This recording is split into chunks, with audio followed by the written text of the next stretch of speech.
નમસ્કાર દર્શક મિત્રો, રાજુ બારૈયા આપનું સ્વાગત કરું છું. બોટાદ જિલ્લાના સાળંગપુર એટલે કે સાળંગપુર પવિત્ર તીર્થભૂમિ અને આ તીર્થભૂમિ ઉપર બીએપીએસ સ્વામિનારાયણ મંદિર દ્વારા પરંપરાગત ફૂલ દોલોત્સવનો ઉત્સવો ઉજવાતા છે. આમ તો આ ઉત્સવ જે છે એ ધૂળેટી પર્વના દિવસે ઉજવવામાં આવતો હોય છે, પરંતુ કંઈક ને કંઈક આ વર્ષે પૂજ્ય મહાન સ્વામીની જે તબિયત નાતંદુરસ્ત હતી અને જેના કારણે 21 એપ્રિલના રોજ આ ઉત્સવ ઉજવવાનો છે. ત્યારે હાલ આ ઉત્સવની તડામાર જે કહી શકાય કે તૈયારીઓ થઈ રહી છે. હું દ્રશ્યમાં પણ દેખાડીશ કે આ જે સ્ટેજ છે અને આ જ સ્ટેજ ઉપરથી હજારો અને લાખોની જે સંખ્યામાં જે હરિભક્તો આવવાના છે અને આ સ્ટેજ ઉપરથી પૂજ્ય મહાન સ્વામી મહારાજ તમામ જે આવનાર હરિભક્તોને ધર્મના રંગે રંગાવવા માટે થઈ અને તેને પિચકારી મારવાના છે અને હજારોની સંખ્યામાં અને લાખોની સંખ્યામાં જે હરિભક્તો છે તે ધર્મના રંગે રંગાવવાના છે. ત્યારે તેની તમામ તૈયારી માટે આપ દ્રશ્યમાં જોઈ શકો કે જે સંતો છે બીએપીએસ મંદિરના, તે તમામ સંતો હાલ આ તડકાની અંદર ધોમ ધકતા તાપની અંદર પણ તેની તૈયારીઓ કરી રહ્યા છે. આ કાર્યક્રમ કેટલા વાગે શરૂ થવાનો છે, આ કાર્યક્રમની અંદર ફૂલ દોલોત્સવની અંદર કેટલા લોકો હાજરી આપવાના છે, ક્યાંથી લોકો આવવાના છે, કેવા પ્રકારનું આયોજન છે, કોણ કોણ સંતો ઉપસ્થિત રહેવાના છે, તમામ જે વાત છે એ આપણે જાણવાના પ્રયત્ન કરશું. આપણી સાથે સ્વામી જોડાયા છે બીએપીએસ મંદિરના. જય સ્વામિનારાયણ સ્વામી. જય સ્વામિનારાયણ. આવતી 21 તારીખે ફૂલ દોલોત્સવ જે ઉત્સવ છે એ સાળંગપુર ખાતે યોજાવાનો છે. પ્રથમ તો સ્વામી, આ ઉત્સવ ક્યારે અને કેટલા વાગે શરૂ થવાનો છે?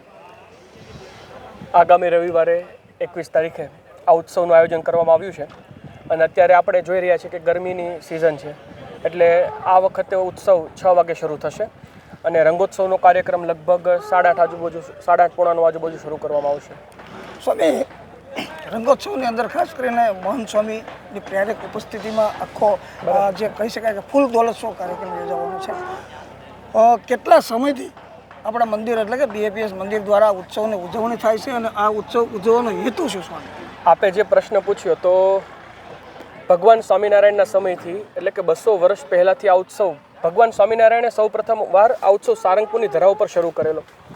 એટલે ત્યારથી પરંપરાગત સમયાંતરે આ ઉત્સવ થતો, પણ છેલ્લા અમુક વર્ષોથી સારંગપુરની અંદર આ ઉત્સવ ભવ્યતા અને દિવ્યતા સાથે પરમ પૂજ્ય પ્રમુખ સ્વામી મહારાજે શુભારંભ કર્યો અને ત્યારથી દર વર્ષે પરંપરાગત રીતે આ ઉત્સવ અહીંયા સારંગપુરની અંદર ઉજવવામાં આવે છે. સ્વામી, ફૂલ દોલોત્સવ ઉત્સવની અંદર કેટલા હરિભક્તો કેટલી સંખ્યામાં આવનાર છે, હરિભક્તો માટેની કેવી વ્યવસ્થાઓ છે, કાર્યક્રમમાં કેવા પ્રકારનો કાર્યક્રમ યોજાશે? એટલે દર વર્ષે ધૂળેટીના સમયમાં જ્યારે આપણે ઉત્સવ કરતા હોઈએ છીએ ત્યારે મોટી સંખ્યામાં હરિભક્તો આવતા હોય છે, પરંતુ આ વખતે લગભગ 45,000 થી 50,000 હરિભક્તો આવે એવી અત્યારે આપણે ધારણા કરી રહ્યા છીએ. અને વિશેષ તો એ દિવસે ભવ્ય કાર્યક્રમ થશે, જેમાં અત્યારે આપણે જે સ્ટેજ જોઈ રહ્યા છીએ તો 100x40x40નું અત્યારે સ્ટેજ બની રહ્યું છે. અને વિશેષ એ દિવસે કાર્યક્રમની અંદર જે સંસ્થાના વરિષ્ઠ સદગુરુ સંતો છે એમના પ્રેરક પ્રવચનો, વક્તવ્યો હશે, સાથે મહંત સ્વામી મહારાજના આશીર્વચનો હશે અને અંતે મહંત સ્વામી મહારાજ ભક્તિ, નિષ્ઠા, ઉપાસના, ધર્મના રંગે હરિભક્તો સંતોને રંગશે. સ્વામી, ખાસ જ્યારે ફૂલ દોલોત્સવ ઉત્સવ શરૂ થશે ત્યારે આમ તો પરંપરાગત પહેલાં પ્રમુખ સ્વામી મહારાજ અને ત્યારબાદ મહંત સ્વામી કેવા પ્રકારના કલરો કે કઈ રીતે આખો ઉત્સવની શરૂઆત થશે? એટલે દર વર્ષે આપણે પરંપરાગત રીતે પાણીથી ઉત્સવ કરતા હતા, જે આપણી એક સનાતન સંસ્કૃતિની એક આપણે પરંપરા છે.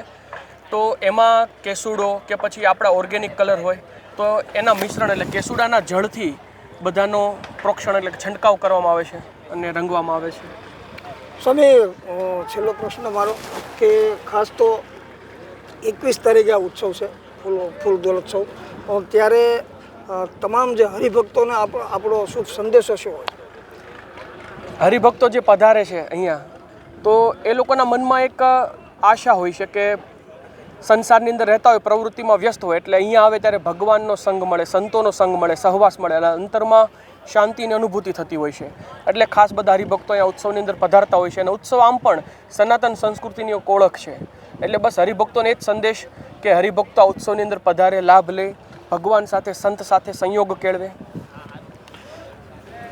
ફૂલ દોલોત્સવનો મુખ્ય જે મહિમા છે એ જે હરિભક્તો છે, જે લોકો છે, તે ધર્મની સાથે જોડાય, ધર્મની ભક્તિના કલરની અંદર લિંક થાય અને તેવી જ ભાવના સાથે પરંપરાગત રીતે DAPS મંદિર દ્વારા સાળંગપુર ખાતે ફૂલ દોલોત્સવ ઉત્સવ ઉજવાઈ રહ્યો છે.